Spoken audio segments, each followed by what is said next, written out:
सारे लोग आ जाएं, फिर हम आज डिटरमिनेंट का टॉपिक स्टार्ट करेंगे, उसकी डिफरेंट प्रॉपर्टीज पढ़ेंगे।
चलें तो स्टार्ट कर लेते हैं। जैसे जैसे लोग आते जाएंगे वैसे वैसे कंटिन्यूस होता जाएगा।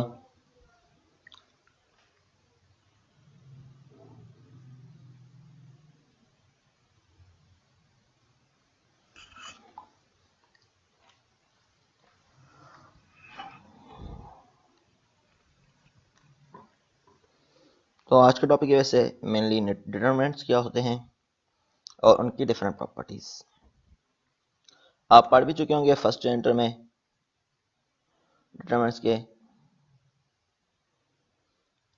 अब हमने इसमें से कुछ चीज़ें पढ़ी हुई हैं। माइनर और कोफैक्टर क्या होते हैं, इसमें determinant of A square matrix किस तरह फाइंड आउट करते हैं, आपने माइनर एंड कोफैक्टर पढ़े हुए हैं। और उसके अलावा प्रॉपर्टीज ऑफ डिटरमिनेंट और उसकी एप्लीकेशन, ठीक है, इसमें बाद में कल पढ़ेंगे। क्रैमर्स रूल वगैरह ये कल पढ़ेंगे।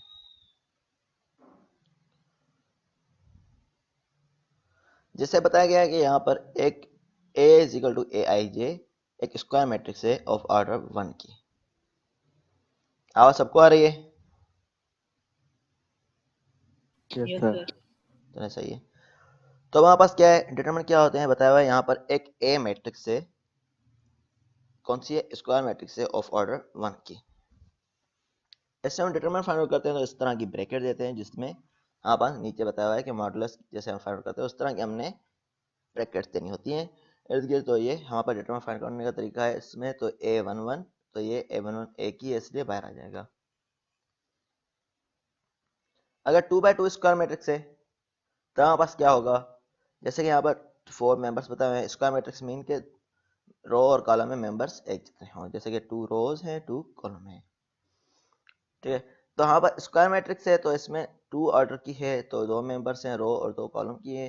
तो 2x2 मैट्रिक्स है तो इसमें आपस किस तरह होगा, A11 ये आपस में डायगोनल मल्टीप्लाई होंगे। A11 A22 minus A12 minus A11 A22 ये आपस में मल्टीप्लाई होंगे और माइनस करके ये आपस में मल्टीप्लाई होंगे A12 इंटू A21। ठीक है, ये बताया हुआ है जिस तरह A11 into A22 minus A21 into A12।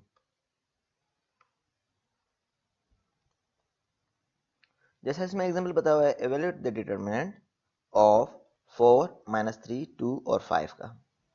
तो हमने क्या करना है इसमें, अगेन क्रॉस मल्टीप्लाई करेंगे। किस तरह करेंगे, 4 × 5, तो ये कितना हो जाएगा 4 × 5 माइनस फार्मूले का आएगा, और ये क्या है माइनस इसके साथ अगेन है, तो माइनस फार्मूला का आएगा, ये -3 × 2, तो है -3 × 2 आ गया।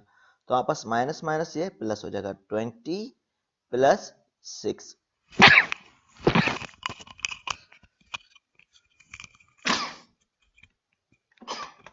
तो ये क्या हो जाएगा 26 हो जाएगा। अब डिटरमिनेंट ऑफ ऑर्डर 3/3 मैट्रिक्स का है, कोई भी मैट्रिक्स ऑफ ऑर्डर 3 की हो तब आपका डिटरमिनेंट क्या होगा। अब इस मैट्रिक्स में क्या है, 3 रो एंड 3 कॉलम है।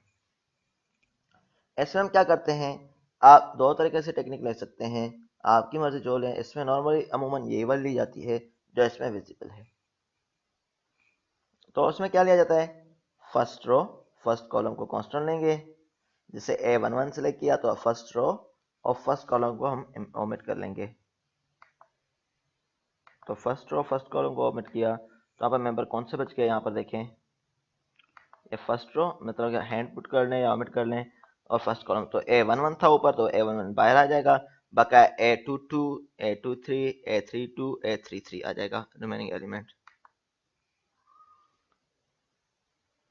ठीक है, तो ये A11 का आ गया, क्या बच गया A22 A23 A32 A33। इस तरह सेकंड में हम आते हैं, फर्स्ट रो सेकंड कॉलम, तो माइनस सेंटर वाली वैल्यू पे क्या आएगा, माइनस आएगा, तो A12 है इसमें, तो A12 बाहर आ जाएगा, माइनस A12 बाहर आ जाएगा, तो अब क्या क्या बच गया A21 A23 A31 A33। तो इस ऑर्डर में हम लिख लेते हैं, इस तरह A13 का हो जाएगा। तो यहाँ पर फर्स्ट रो थर्ड कॉलम उसको हमने ओमिट करना है, तो यहाँ पर क्या बचेगा प्लस A13, तो अब क्या हो जाए A21 A22 A31 A32।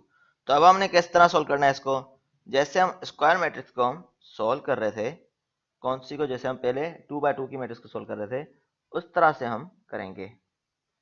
ठीक है, तो इसमें क्या होता है, एक्सपेंड करते हैं, तो आपस क्या हो जाएगा, ये आपस में मल्टीप्लाई होंगे जैसे पहले हम करते थे, तो ये आपस में मल्टीप्लाई होंगे, A22 A33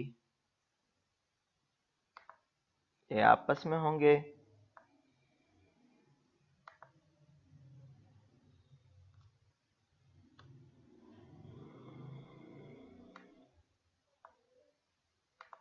और ये आपस में होंगे।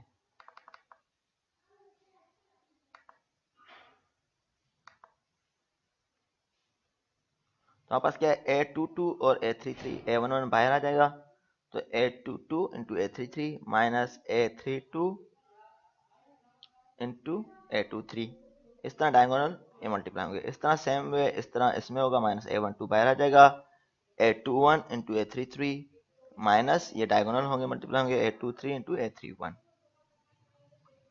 इस तरह प्लस A13 बाहर आ जाएगा, A21 into A32 minus A22 A31। इस तरह हम एक्सपेंड करते हैं, नॉर्मली ये टेक्निक इस्तेमाल की जाती है। ठीक है, फिर एट द एंड A11 अंदर जाके मल्टीप्लाई हो जाता है, A11 सबके साथ मल्टीप्लाई होगा, इनके A12 इन सबके साथ मल्टीप्लाई होगा, A13 इन सबके साथ मल्टीप्लाई होगा। तो एक तो सॉल्यूशन इस तरह है, और दूसरा मेथड होता है हमारे पास first row first column select करें, फिर जैसे कि ये वाला सेम रहा। ठीक है, फिर क्या होता है, सेक एक बुक में मैंने पढ़ा था, तो ये डिफरेंट बुक में दिया हुआ है, किसी में नहीं दिया हुआ, तो दूसरे में क्या करते हैं हम, फर्स्ट कॉलम सेकंड रो जो मेंबर्स बच गए उनको मल्टीप्लाई करेंगे, जैसे कि अब first column second row, sir sign फिर वही रहेगा। नहीं माइनस आएगा सेंटर वाले में अगेन, अच्छा, दूसरे रो को करेंगे तब भी इस तरह माइनस आएगा। हाँ माइनस आएगा सेंटर वाले में, माइनस आएगा अगर इस ठीक है तरह कर सर। रहे हैं तो। ठीक है ना, फिर प्लस इसमें थर्ड में आ जाएगा। सही है, तो ये मैंने एक बुक में पढ़ा था, मैं डिफरेंट जगह से देख रहा था, तो थर्ड में इस तरह होगा, बकाया रिमेनिंग होंगे, तो सॉल्यूशन आंसर जो है हमारे पास सेम आएगा। होपफुली आप ये समझ गए होंगे टेक्निक ये भी। तो ये डिफरेंट टेक्निक्स हैं, अमूमन ये वाली यूज की जाती है जो हमारे पास ये बताई गई है, आपने फर्स्ट इंटर में भी यही पढ़ी होगी। अब इवेलुएट द डिटरमिनेंट, हमने डिटरमिनेंट फाइंड करना है 2 3 -5 7 1 -2 और -3 4 1 का। तो हमने किस तरह करते हैं, वही मेथड है स्क्वायर मैट्रिक्स वाला। तो हमारे पास क्या करेंगे, इसमें to first row first column select करेंगे। जैसे कि फर्स्ट रो फर्स्ट कॉलम पे हमने हैंड पुट कर लिया तो ये 2 है, ये आउट पे आ जाएगा। बकाया क्या रिमेनिंग बचेगा, ये सारे चले गए और ये वाले चले गए, तो 1 -2 4 और 1 1 -2 4 और 1। इस तरह -3, ये क्या होगा सेकंड में -3 आ जाएगा सेंटर वाला, तो ये -3। तो इसमें ये वाली रो फर्स्ट रो और सेकंड कॉलम हम ओमिट करेंगे, तो हमारे पास क्या बचेंगे, ये वाले हट गए और ये वाले हट गए। तो 7 -2 -3 और 1, 7 -2 -3 और 1 बच गए। इस तरह इसमें क्या आ जाएगा, -5 हमारे पास कॉमन आ जाएगा। क्या आ जाएगा, -5। देन यहाँ से ये हट गया, ये हट गया, तो आपस क्या बचेगा 7 1 -3 और 4। ठीक है, 7 1 -3 और 4। अब हमने क्या करना है, इनको मल्टीप्लाई करना है। किस तरह, डायगोनल को आपस में मल्टीप्लाई करेंगे और माइनस करेंगे जैसे हम करते आते थे, जैसे हमने फार्मूला पढ़ा है। तो यहाँ बस क्या होगा, ये 2 आउटसाइड पे रहेगा और ये 1 1 1 हो जाएगा और ये माइनस फार्मूले में बाहर आएगा। तो माइनस फार्मूले में बाहर आएगा 2 4 द 8, तो माइनस माइनस प्लस हो जाएगा तो +8 हो जाएगा। ठीक है, क्योंकि -2 × 8 -2 × 4 तो -8 होता है, तो -8 और उसको माइनस करना है 1 से, तो माइनस माइनस +1 हो जाएगा यहाँ पर, क्योंकि माइनस है फार्मूले का और उसमें माइनस है। इस तरह -3 ये आ गया, तो यहाँ पर क्या है 7 1 ज़ा 7। इस तरह डायगोनल आपस में अगेन मल्टीप्लाई करेंगे जैसे हम करते आ रहे हैं। तो आपस क्या होगा, ये दोबारा देख ले, तो ये माइनस माइनस प्लस हो जाएगा, तो +2 3 दा 6, ठीक है 6 हो जाएगा। तो इसको हमने मल्टीप्लाई कर लिया तो पॉजिटिव 6 होना चाहिए, लेकिन हमारे पास फार्मूले में क्या है, सेकंड वाली इस वैल्यू को हमने माइनस करना है, तो ये माइनस हो जाएगी अगेन -6। इस तरह थर्ड का हमने लिया हुआ है, इनको आपस में ऐड कर लिया तो आपस -140 आ जाएगा सॉल्यूशन। क्लियर है। अब आप भले इस मेथड से करके देख ले। अब आप कॉलम लेके इस तरह चेक करके देख ले, कॉलम फर्स्ट लें और सेकंड जो है रो को चेंज करते जाएं। कोशिश कर जल्दी हो जाए, ये इतना मुश्किल नहीं है, ये कर लेंगे अभी। अगर हम उस तरह से करें, अभी तो मैंने रो से किया है, अब कॉलम से करके देखें। एक कॉलम ले फिर रो चेंज करते जाएं।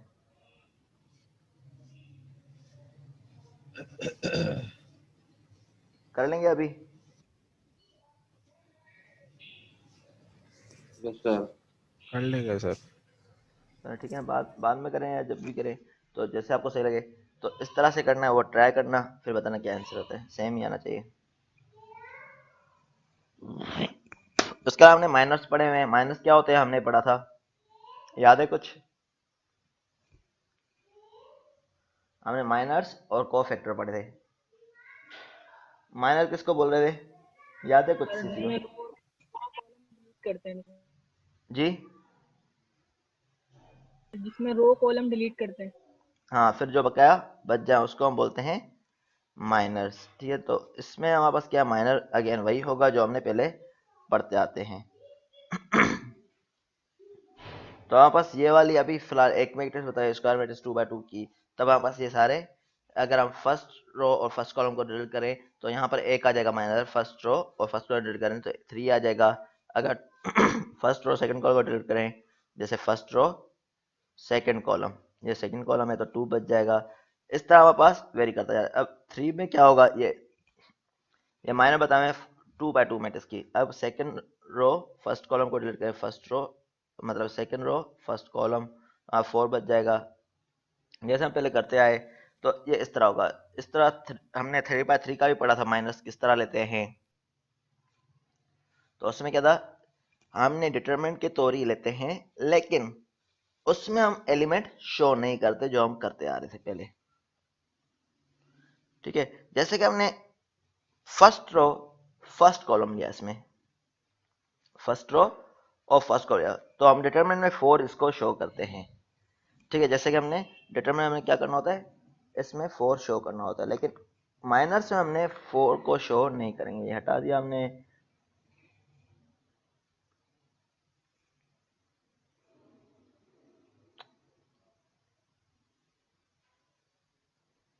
सर आवाज नहीं आ रही आपकी। एक मिनट, पीसी थोड़ा पता नहीं क्या हो गया बैठे बैठे इसको, वर्ड को, इसको पावर पॉइंट को।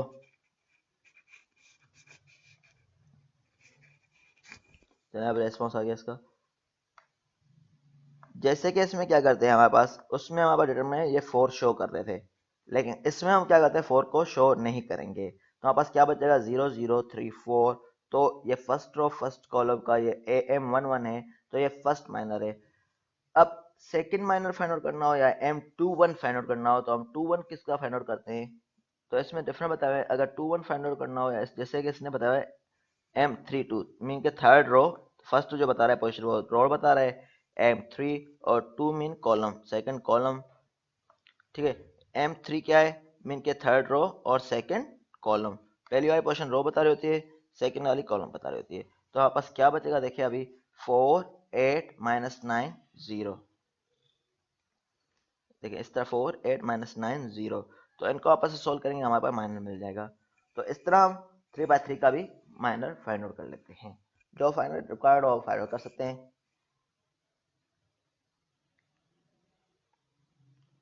उसके बाद आ जाता है कोफैक्टर।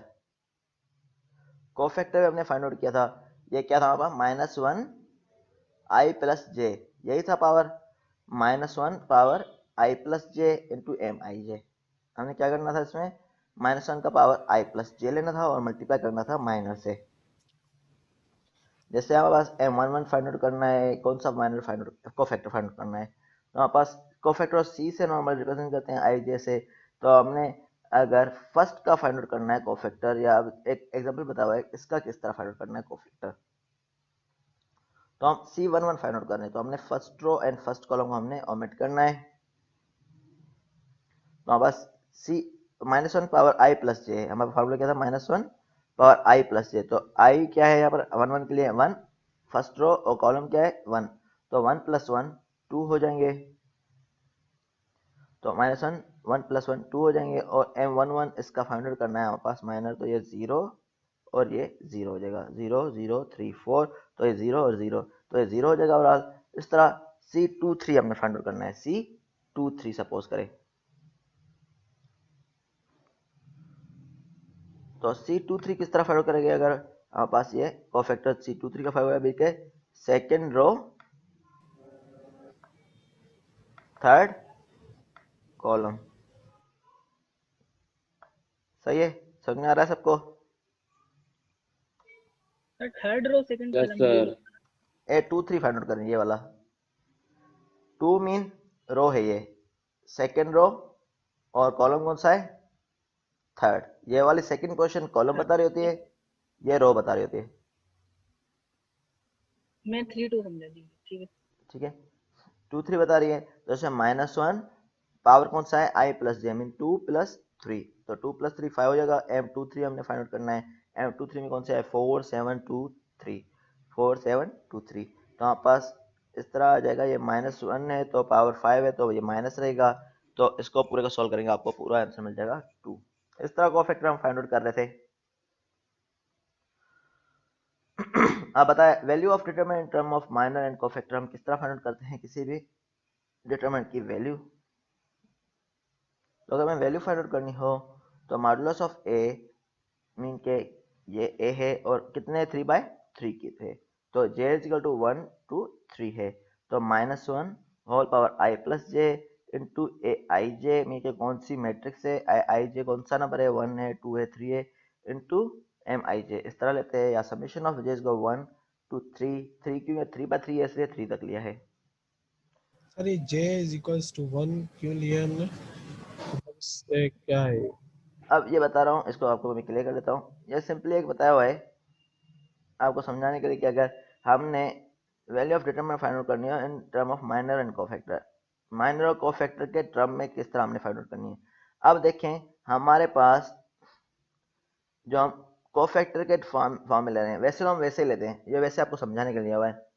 इसमें क्या है, हमारे पास जे वैल्यू वेरी हो रही थी। हम जब फर्स्ट रो ले रहे हैं, देखिए डिटरमिनेंट हम लेते हैं तो first row first column, first row second column, first row third column ले रहे होते हैं, इस तरह ले रहे होते हैं नॉर्मली, यही होता है। तो यहाँ पर वेरी क्या कर रहा यस है, जे कर रहा है वेरी इसमें,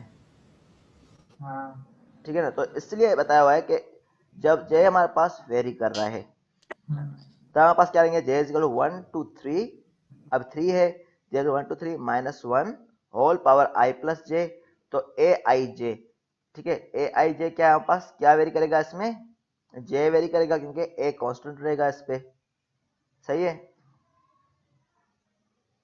आई जो है कांस्टेंट रहेगा, जे वेरी कर रहा होगा 1 2 3 को फैक्टर के हिसाब से। जैसे कि हम फर्स्ट ले रहे हैं यहां से यहां तक, ठीक है, तो मीन एम हमारे पास A11 ले रहे हैं, यही होगा, देखें तो A11 को आई जे आई इंटू 1 शो किया हुआ है,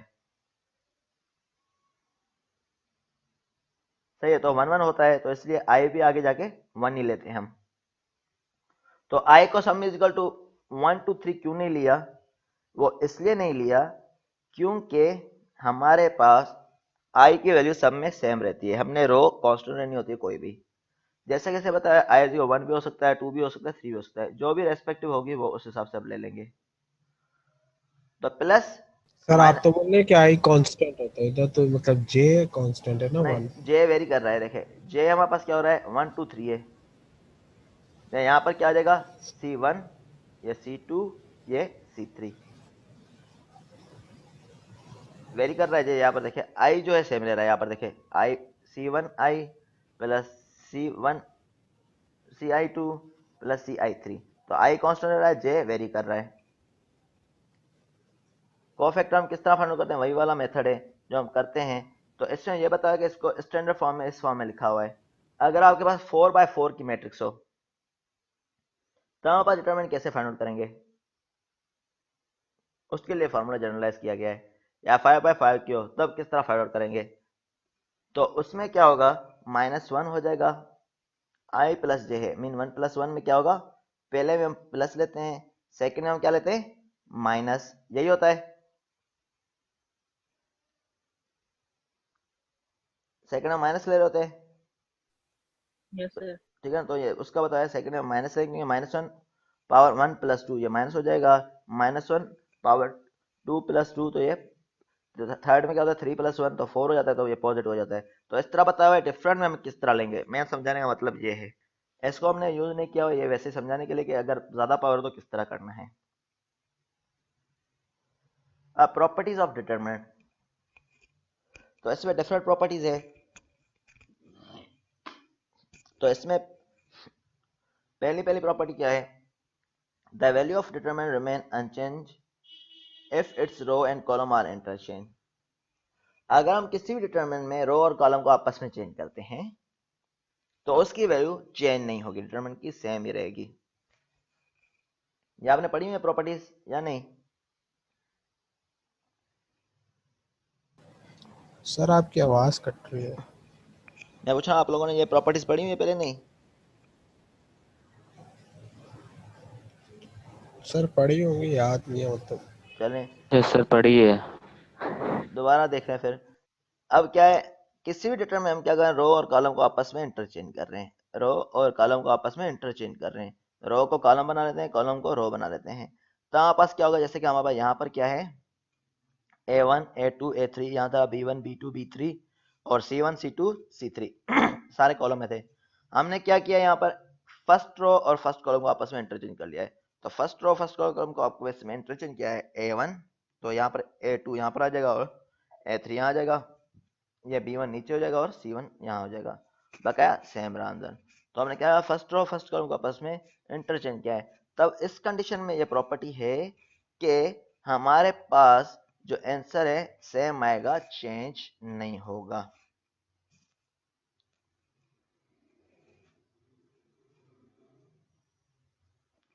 अब सेकंड प्रॉपर्टी क्या है इसमें, if any two row of a determinant are interchanged then the value of determinant is changed by minus sign। अगर दो रो आपस में इंटरचेंज कर रहे हैं, अब पहले रो और कॉलम को बताया है तब हमारे पास आंसर चेंज नहीं होता। अभी दो रो या कॉलम आपस में इंटरचेंज कर रहे हैं,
सर आ गए। हेलो।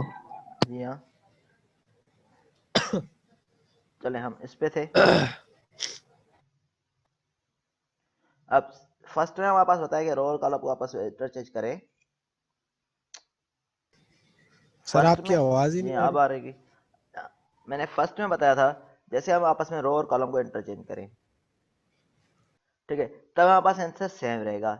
अब सेकंड में क्या है, अब अगर हमारे पास टू रोज या कॉलम आपस में इंटरचेंज करेंगे, अगर दो रोज या दो कॉलम आपस में इंटरचेंज करेंगे तब हमारे पास क्या होगा, डिटरमिनेंट में हमारे पास साइन जो आएगी माइनस की आ जाएगी, आंसर जो है हमारे पास माइनस में हो जाएगा। किस तरह, ये आप हम कुछ न्यूमेरिकल करेंगे, ये वेरीफाई भी करेंगे इसमें प्रॉपर्टीज को। तो ये बताया हुआ है A11 B1 C1 A2 B2 C2 A3 B3 C3, ठीक है। तो हमने क्या किया है, R2 और R1 को आपस में इंटरचेंज किया हुआ है। R2 और R1 को देखें, यहाँ A1 B1 C1 ऊपर था, ये A2 B2 C2 ये नीचे था, तो इनको आपस में इंटरचेंज किया है। तो हमारे पास ये क्या हो गया, ये फर्स्ट रो से यहाँ पर सेकंड रो बन गई और सेकंड रो फर्स्ट बन गई। तब हमारे पास क्या होगा, यहाँ पर माइनस साइन आ जाएगी आंसर में, तब हमारे पास आंसर सेम आएगा। सर कॉलम चेंज करेंगे तो आंसर में उसमें भी कोई माइनस आएगी, चेंजेस नहीं आएगी। कॉलम में भी माइनस आएगा अगर रो और कॉलम आपस में एक्सचेंज करने हैं। जैसे इसमें था रो और कॉलम को आपस में एक्सचेंज किया तब हमारे पास चेंजिंग नहीं आएगी। जब रो और ठीक है कॉलम को सर, एक्सचेंज है ठीक। तब नहीं आएगी, अगर रो आपस में कर रहे हैं या कॉलम आपस में कर रहे हैं तब हमारे पास चेंजिंग आएगी। If all the element of row is multiplied by non-zero number k, अब बताओ है, अब सारे एलिमेंट किसी रो या कॉलम के मल्टीप्लाई कर रहे हैं किसी भी कांस्टेंट नंबर से, 2 3 4 5 6 7 या 100 या 1000, कोई भी के कांस्टेंट नंबर है, तो उसकी वैल्यू डिटरमिनेंट की जो हमें फाइंड आउट होगी वो के टाइम मल्टीपल होगी ओरिजिनल डिटरमिनेंट की। हमारा ओरिजिनल वैल्यू है उससे के टाइम मल्टीपल होगी। किस तरह, अगर देखें, अगर हमारे पास ये के मल्टीप्लाई हो रहा है A1 के साथ B1 के साथ और C1 के साथ, या के मल्टीप्लाई हो रहा होता है A2 और A3 के साथ, तो हम पास क्या कर सकते थे, तो के को बाहर ले सकते थे क्योंकि हमारे पास ये एक ही है, जो मल्टीप्लाई होगा उसको हम बाहर ले सकते हैं, तो के यहाँ पर बाहर ले सकते हैं, तो हमारे पास ये डिटरमिनेंट फाइंड सर आउट यानी होंगे। तो कॉमन ले सकते हैं। जी हाँ, तो हमारे पास जो प्रॉपर्टीज में आंसर आएगा वो के टाइम मल्टीपल होगा जो यहाँ पर डिटरमिनेंट की ओरिजिनल की वैल्यू थी। कॉमन ले सर सकते तो हैं ये मैंने। इसका मतलब अब ऊपर वाले जैसे फर्स्ट रो के साथ मल्टीप्लाई हो रहा था, अगर जब हम बाहर इसको निकालेंगे हम कॉमन, तो बाकी की जो ये B2 S के साथ कोई फर्क नहीं पड़ेगा नहीं, इनमें। उसके साथ फर्क नहीं पड़ेगा, बस एक रो या कॉलम में से कॉमन लेके आना चाहिए, तीनों में सेम होना सर चाहिए। यानी कि अगर किसी भी नंबर को, स्केलर नंबर को किसी मैट्रिक्स डिटरमिनेंट के साथ मल्टीप्लाई करेंगे तो कोई भी एक कॉलम या एक रो सिलेक्ट करना पड़ेगा। जी हाँ, अगर कॉमन लेंगे तो भी एक रो या एक कॉलम सिलेक्ट करना पड़ेगा। हाँ कोई भी एक रो हो या कॉलम हो, ठीक है, उससे निकलेगा। जैसे कि हमारे पास यहाँ बताया है अगर इससे हम मल्टीप्लाई कर रहे हैं, एक ये वाली गिवन है, तो इससे m1 मल्टीप्लाई कर रहे हैं m, तो अंदर सबके साथ मल्टीप्लाई होगा, यहाँ पर 1/m लिख लेते हैं अगर हमने मल्टीप्लाई करना है। तो ये एक ही के साथ मल्टीप्लाई हो रहा है, चाहे रो के साथ करें या कॉलम के साथ, लेकिन आपने लिखना होता है हम मल्टीप्लाई कर रहे हैं फर्स्ट रो को इससे या इसको इससे मल्टीप्लाई कर रहे हैं। ठीक है। अब if each element of any row consist of two or more term, अब बताए कोई भी एलिमेंट है किसी रो का या कॉलम का जो कंसिस्ट है टू और मोर टर्म का, then the determinant can be expressed as sum of two और मोर डिटरमिनेंट। अब बताया कोई भी एलिमेंट है, इसमें क्या है, दो एलिमेंट मतलब एक से ज़्यादा कंसिस्टेंट है। तो जैसे कि यहाँ बताया हुआ है, यहाँ क्या है, a1 x plus x, b1 c1, a2 plus y, b2 c2, a plus plus z, b3 c3। तो हमने क्या करना है, इसका हमने डिटरमिनेंट फाइंड आउट करना हो। तो ये हम किस तरह फाइंड कर सकते हैं, इसको हमने जो प्रॉपर्टी है इसके मुताबिक हमारे पास इस मैट्रिक्स को सेपरेट कर सकते हैं। अगर ये सेम इस तरह से प्लस हो रहा है तो a1 a2 a3 की एक मैट्रिक्स बना लेंगे इन मेंबर्स के साथ, x y z की सेकंड मैट्रिक्स बना लेंगे इन मेंबर्स के साथ। तो जैसे कि यहाँ पर दिखाया हुआ है, देखें a1 a2 a3 को हमने सेपरेट कर लिया यहाँ पर, तो यहाँ पर b1 c1 b2 c2 ये सेम रहे, तो एक matrix plus x y z के साथ दूसरी मैट्रिक्स बनाएंगे। इस तरह सोल्व करेंगे, यहाँ पर दो वैल्यू का सम होगा। सही है, ये प्रॉपर्टी समझ में आ गई। ठीक है सर।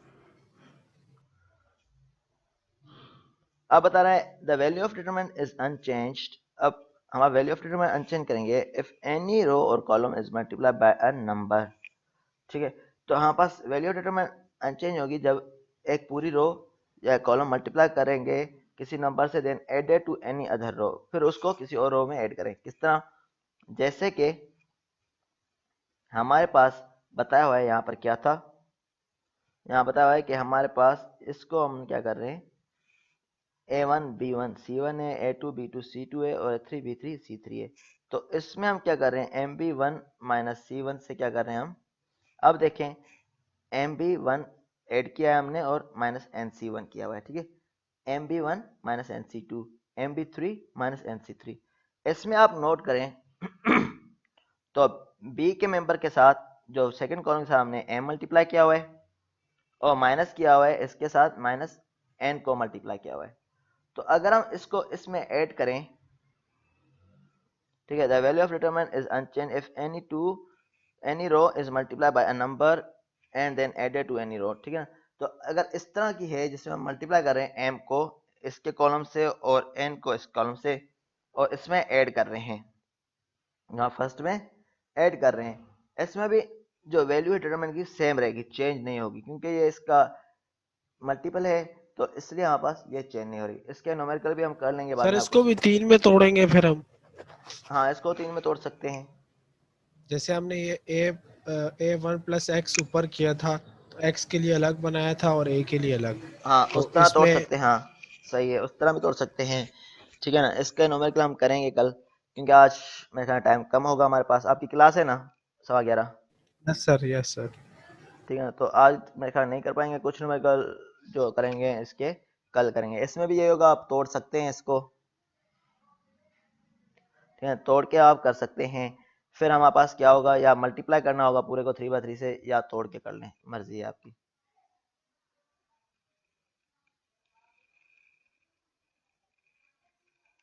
अब आ जाते हैं इसके बाद प्रॉपर्टी पे।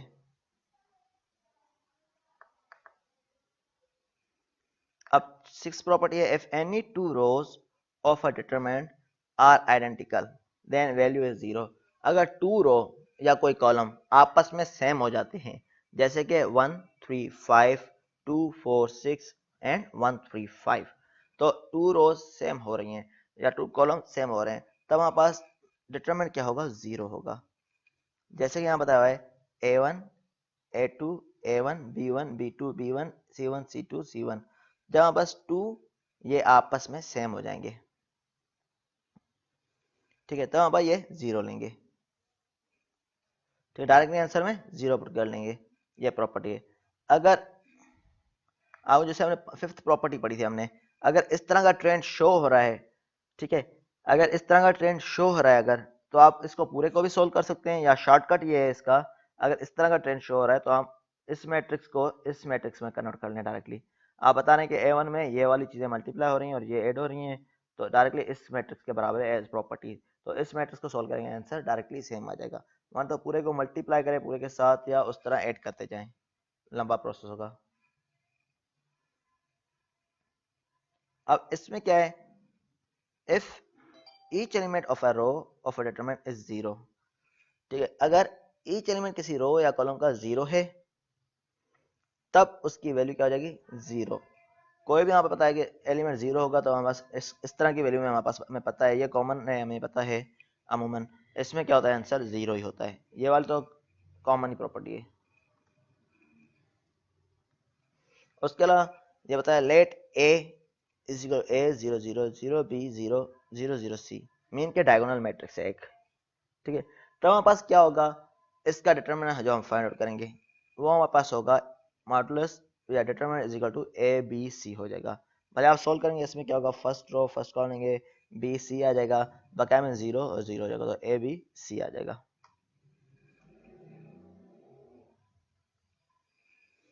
ठीक है, तो ये नोटेशन बताई हुई हमने, एक्सचेंज करेंगे या ऐड करेंगे तो हम नॉर्मली इस तरह से शो करेंगे। आर आई जो जनरेट करेगा मीन आई थ्रो को शो कर रहा है, और आई टू जे मीन के हम इंटरचेंज कर रहे हैं, जैसे कि ये सेकंड में बताया इस तरह के एरोज हैं मीन के, इनको आपस में एक्सचेंज कर रहे हैं फर्स्ट रो मतलब आर आई और जे को। सेशन पूरा हो जाए तो अभी 5 मिनट के लिए ज्वाइन कर लेना, फिर आप चले जाना सीखे, क्योंकि 11:15 क्लास है। और शायद जूम वालों ने टाइम बढ़ा दिया है, इसमें सेशन पूरा हो गया 40 मिनट का। हाँ 45 मिनट तक चलेगा, ये मैंने 45 किया हुआ था। अच्छा, तो आर आई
अब हमारे पास डेटा मालूम करने की कुछ प्रॉपर्टीज बताएंगे, किस तरह फाइंड आउट करते हैं, या हमारे पास किस तरह सिंबल को हम रिप्रेजेंट करते हैं ऑपरेशन में। तो अगर हमने आर आई शो किया हुआ मीन का आई थ्रो है, जैसे आर आई इस तरह के एरो दे दोनों तरफ, और आर जे मीन के इन दोनों को आपस में हमने चेंज कर लिया है, मीन के फर्स्ट रो और जो भी कॉलम है या जो भी रो है उसको हमने चेंज कर लिया, are I into R J, या जैसे यहाँ पर आई और जे रिप्रेजेंट करेगा रो को, कौन सी रो को हमने चेंज किया हुआ है, ठीक है, जैसे R1 को हमने R2 से चेंज किया हुआ है, इस तरह हमने रोज को आपस में चेंज कर रहे हैं, तो इस तरह रिप्रेजेंट करते हैं। अगर हम किसी रो को मल्टीप्लाई कर रहे हैं किसी नंबर से और ऐड कर रहे हैं तो हमारे पास इस तरह लेमडा टाइम्स हम शो करते हैं, मीन के जो मल्टीप्लाई नंबर होगा उसको हम शो करेंगे।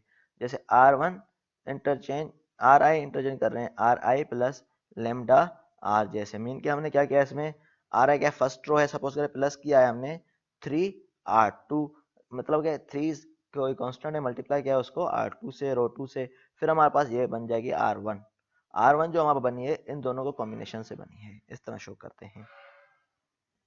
और इस तरह लेमडा RI डिनोट करता है multiplication all number I through by lambda, कोई भी नंबर होगा उससे हमने मल्टीप्लाई किया है। तो लेमडा शो नहीं करते नॉर्मली हम शो करते हैं कोई नंबर होता है वही शो कर रहे होते हैं।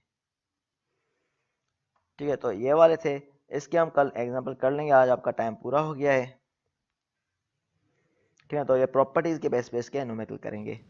ठीक है सर। सर वो वाला कल लाजमी करवाइएगा जो पीछे आपने करवाया था ना, AIJ माइनर हाँ वाला वो 7 वैसे जितना। प्रॉपर्टी, चलो इसका मैं एग्जांपल करा लूंगा प्रॉपर्टी को किस तरह यूज करना है। सर ये वाली स्लाइड भी जो है ना ग्रुप में भेज चलो दे। मैं कर लेता हूँ, वो लेक्चर दोबारा मैंने 2 जगह में रिकॉर्ड किए थे, तो दूसरी जगह रिकॉर्डिंग से मैं डाल देता हूँ, उसमें शायद साउंड ऑफ रह गया था, तो 2 ही लेक्चर में मसला था ना, और किसी में तो मसला नहीं था ना। सर आप चेक करके सारे तो LMS मैंने पे अपलोड कर देना सर, यूट्यूब पे कभी तंग हो जाते हैं ढूंढ ढूंढ। चले से वो उसी में ख्याल 2 ही लेक्चर में मसला था जो साउंड बंद था। जी सर, LMS पे लिखा हुआ होगा डेट के साथ ही, वो सर हम जाके सिर्फ वीडियो देख लें। LMS मेरे पास अपडेट नहीं हुआ ना अभी तक, तो असल में LMS में मैंने अपडेट करना है, मेरे पास आया नहीं अभी तक, बोला हुआ है जब ओके देखेंगे। सर। ठीक है ना, इसलिए मैं यूट्यूब की भेजी है और लिंक भेजी है, इंशाल्लाह फिर ओके जब सर। आएगा फिर कर लेंगे।